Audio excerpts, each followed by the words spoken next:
"You're not a husband. You're just an ATM." She said that after I paid for my vacation to the Maldives.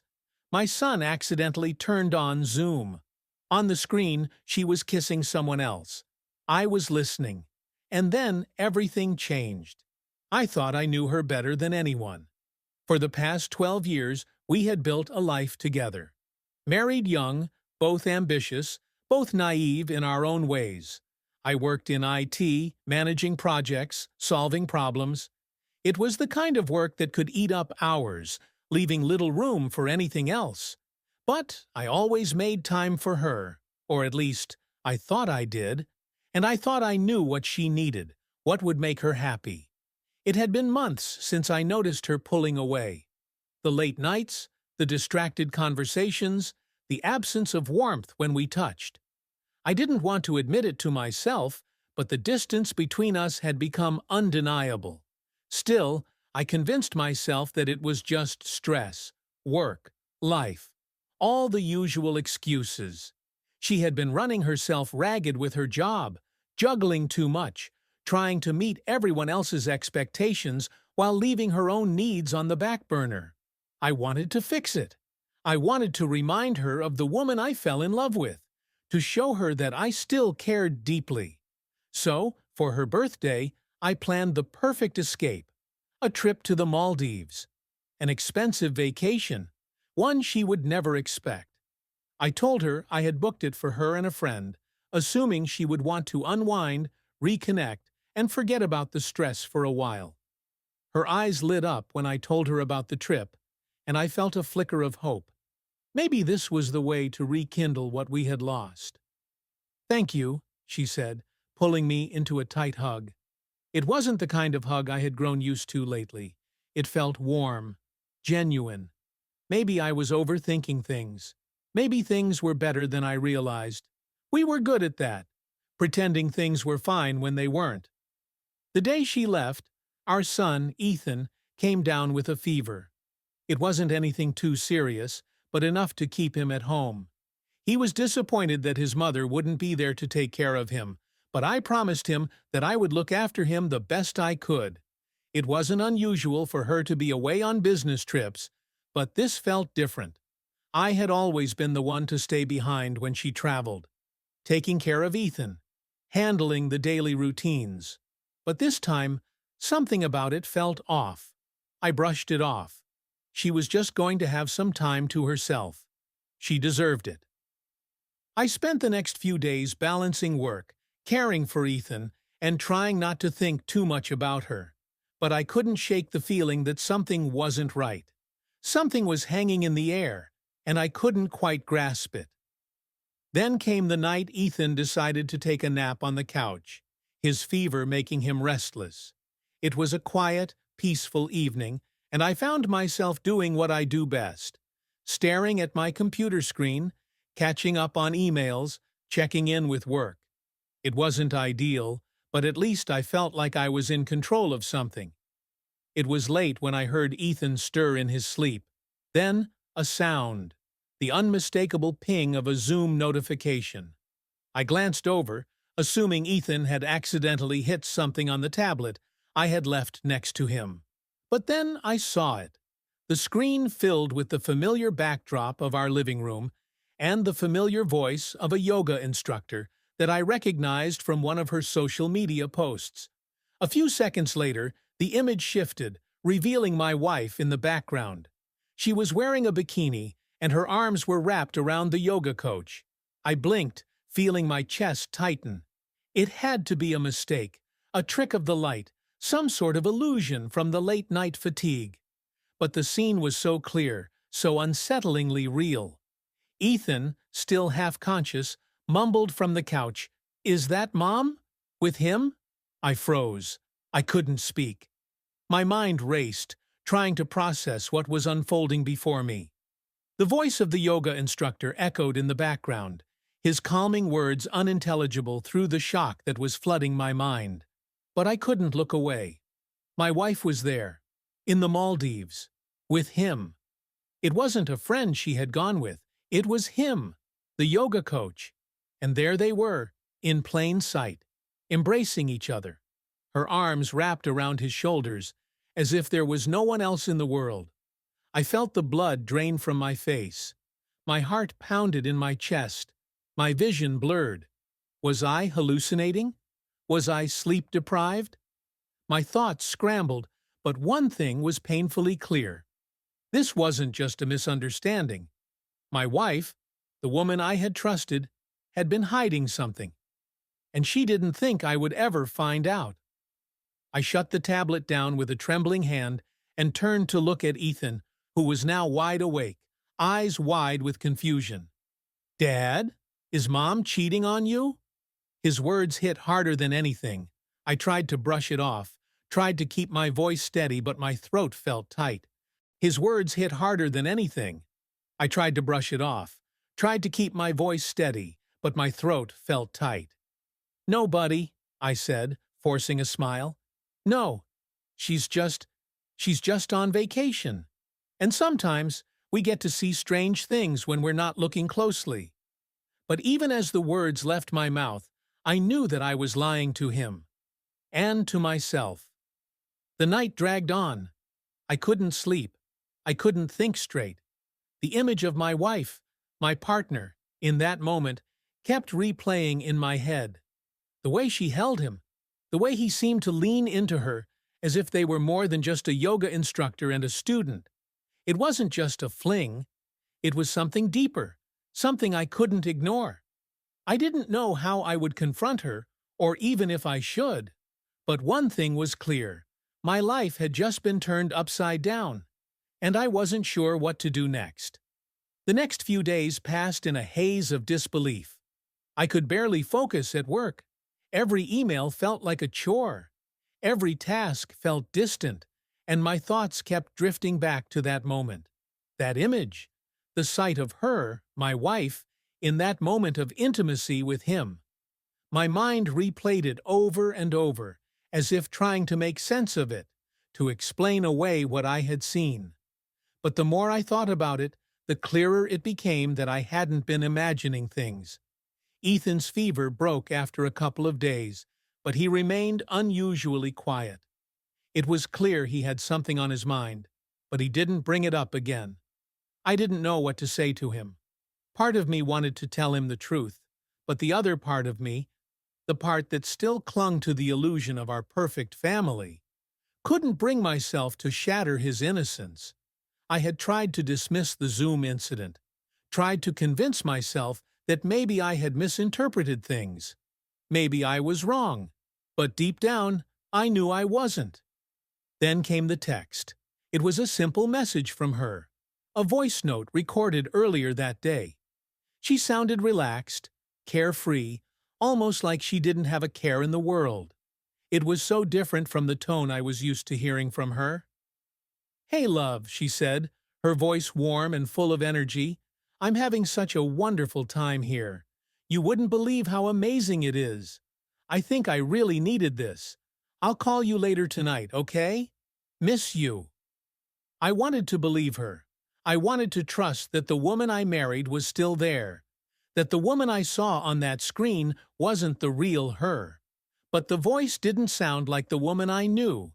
It sounded like a woman who was living in a different reality, a reality without me. That evening, I lay awake in bed, staring at the ceiling, trying to make sense of everything.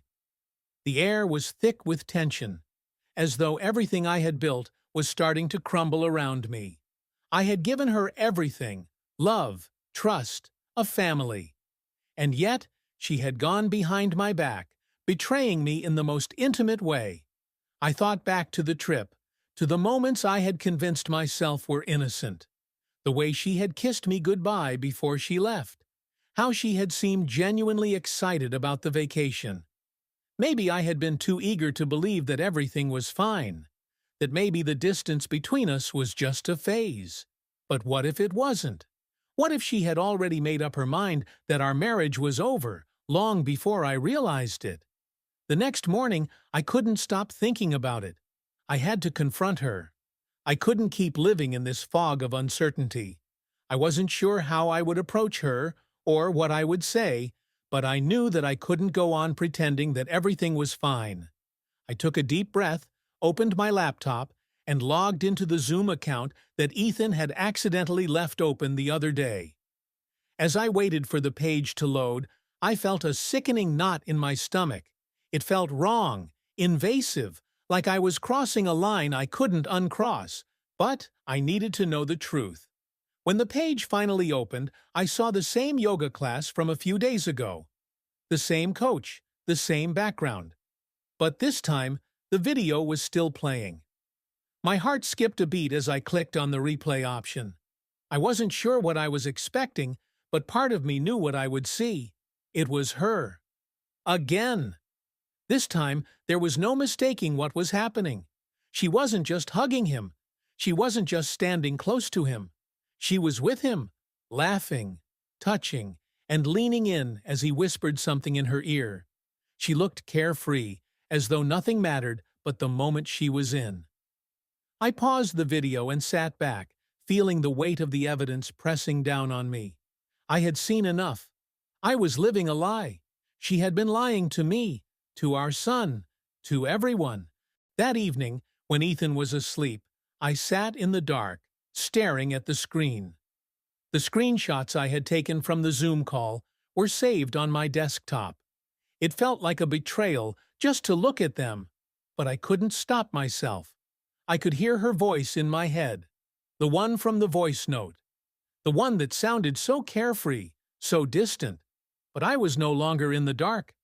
I knew what I had to do. I didn't speak to her that night.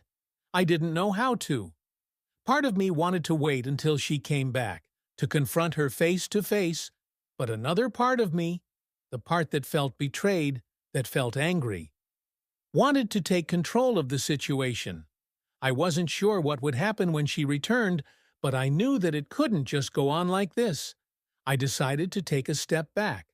I would play it smart, calculated. I would let her return, let her think that everything was fine. But I wasn't the same man anymore.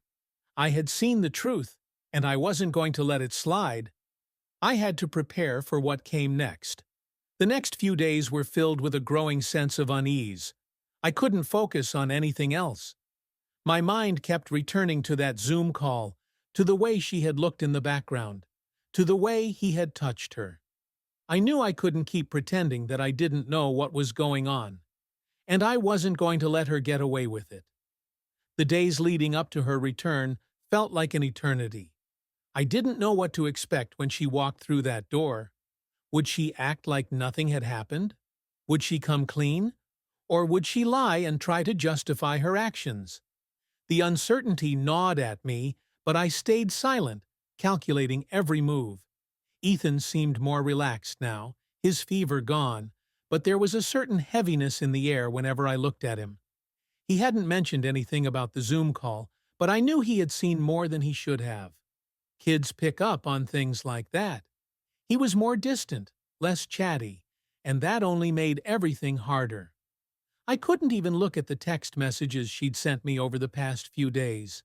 They felt like lies now, meaningless words I had once read with love and trust.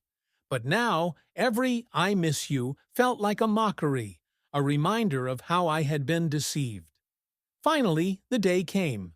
She texted me that she was on her way back from the Maldives, excited to see us after her amazing trip. I couldn't stop the cold wave of anger that washed over me. How could she be excited?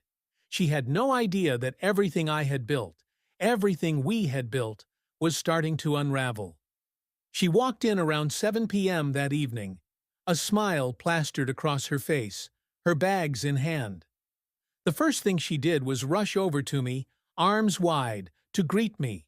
I didn't move, didn't hug her. I just stood there, watching her, waiting for her to notice the change in me. The way my eyes no longer looked at her with the same love, the same trust. Her smile faltered for a moment, and she dropped her arms. "Everything okay?" she asked, her voice tentative. I nodded slowly. "Yeah, everything's fine. Just waiting for you to get back so we could talk." The smile returned, but it was strained now, uncertain. "Of course. I missed you." She stepped closer, trying to hold my hand, but I pulled it back before she could. "Did you miss me?" I asked, my voice low, controlled. "Or were you too busy with your new friend?" Her face went pale, and for a moment I almost felt sorry for her. She had no idea how much I knew, how much she had already revealed. But I couldn't back down now. I couldn't let her think everything was normal when I had seen the truth with my own eyes. "What are you talking about?" she said, her voice shaking now, the calm facade crumbling. What do you mean?" I didn't answer her immediately. Instead, I walked over to the desk where my laptop sat, opened the file folder, and pulled up the screenshots. I placed them in front of her, the photos from the Zoom call, her laughing and touching the yoga coach, her body pressed against his in the background. There was nowhere to run, nowhere to hide. The evidence was right in front of her. She looked at the screen, her eyes growing wider with each passing second. Then her gaze shifted to me, filled with panic. "John, I... I can explain," she stammered, her voice barely above a whisper. I didn't say a word. I simply waited, watching her fall apart. It's not what you think," she continued, her voice breaking now. "It was just, I needed someone to talk to, someone to listen.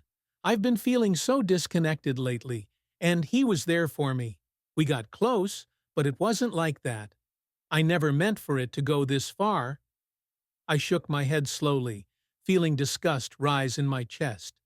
"You never meant for it to go this far? Really? You think I'm stupid?" Her face flushed with shame, and she looked away, unable to meet my eyes. I stepped back, away from her touch. "Number, you love him, don't you? That's what this is about. You've been lying to me, lying to us, and now I'm done." She collapsed into the chair, burying her face in her hands, sobbing uncontrollably. But I felt nothing. I had already detached myself from her, from the woman who had once been my everything. "I'm going to file for divorce," I said, my voice firm, "and I'll make sure you never see Ethan again. You've made your choice, and now I'll make mine." She looked up at me, her face pale and stricken with fear. "You can't take him from me. He's my son, John. You can't—" "I can, and I will," I interrupted. "You've lost your right to him. You don't deserve him." That night, as she stayed in the guest room, I stayed up late, drafting the paperwork. I wasn't going to let this go quietly. I wasn't going to let her walk away with everything she wanted while I was left with nothing. Before I went to bed, I posted the screenshots on Reddit. I wanted the world to know what kind of person she was. Let her friends, her family, everyone who had supported her, see the truth. Let them see the woman I thought I knew for what she really was. The next morning, as she prepared to leave, she didn't say a word. I didn't want her to say anything. I just wanted her gone. And as she walked out the door, I felt a cold satisfaction. It was over, and now I was going to make sure she paid for everything she had done. The next few weeks passed in a blur of paperwork and legal meetings. I filed for divorce, and the first step in that process was to take control of everything I had built. I wasn't about to let her walk away with a fraction of what we had. I wasn't about to let her escape without facing the consequences of her actions. I didn't feel anger anymore, just a calculated resolve. I had already let go of the emotional aspect of this. This was no longer about love or betrayal. It was about power, about making sure she never had the chance to ruin anyone else's life, like she had mine. I had already spoken to my lawyer, and the first thing we did was rewrite the deed to our house. I transferred the ownership to my sister, Caroline. I wasn't sure why I did it. Maybe I wanted to make sure my sister, someone I trusted, had control over the place where we had built a family. Maybe I wanted to deprive her of anything that might hold any sentimental value. Either way, I wasn't about to let it be a part of her life anymore. Caroline was hesitant when I told her, but she didn't ask many questions. She understood that I needed to take these steps to protect myself. I appreciated that she didn't push for details. I didn't need to explain everything, not to her. As for Ethan, the custody battle was harder than I expected. She fought me tooth and nail, claiming I was unfit because of my aggressive nature. She even tried to use my long hours at work as ammunition, saying I wasn't around enough to care for him. But none of that mattered anymore. I had the upper hand. I had proof, screenshots, messages, the undeniable evidence of her affair. And more than that, I had the truth on my side. Ethan had become my priority, and I wasn't going to lose him. I knew the battle wouldn't be easy, but I was ready to fight. The hardest part, though, came when I had to face her again, this time in court. We stood across from each other, but there was no longer any love or animosity in my heart. I had accepted that this was just a business transaction now, a division of assets and responsibilities. No more emotions, no more pretending. She was thinner than I remembered, her eyes tired, but I wasn't fooled. She was still playing the victim, her expression full of guilt and sadness, but I saw past it. I saw a woman who had chosen to destroy everything we had, everything we worked for, and now she was reaping the consequences. The lawyers spoke for us, their voices echoing through the room. I could barely hear them, though. My mind was elsewhere, on the future, on the plan that was already set in motion. My life, my son's life, would be different now. Better. She spoke to the judge, her voice shaky, pleading for leniency, for shared custody, for anything that could give her an inch of control. But it wasn't her decision anymore. I was done listening to her. As we left the courtroom, she tried to approach me. "John, please," she whispered, her voice trembling. "We can still make this work. I love you. I didn't mean for any of this to happen." I didn't even stop walking. I didn't look back. I couldn't.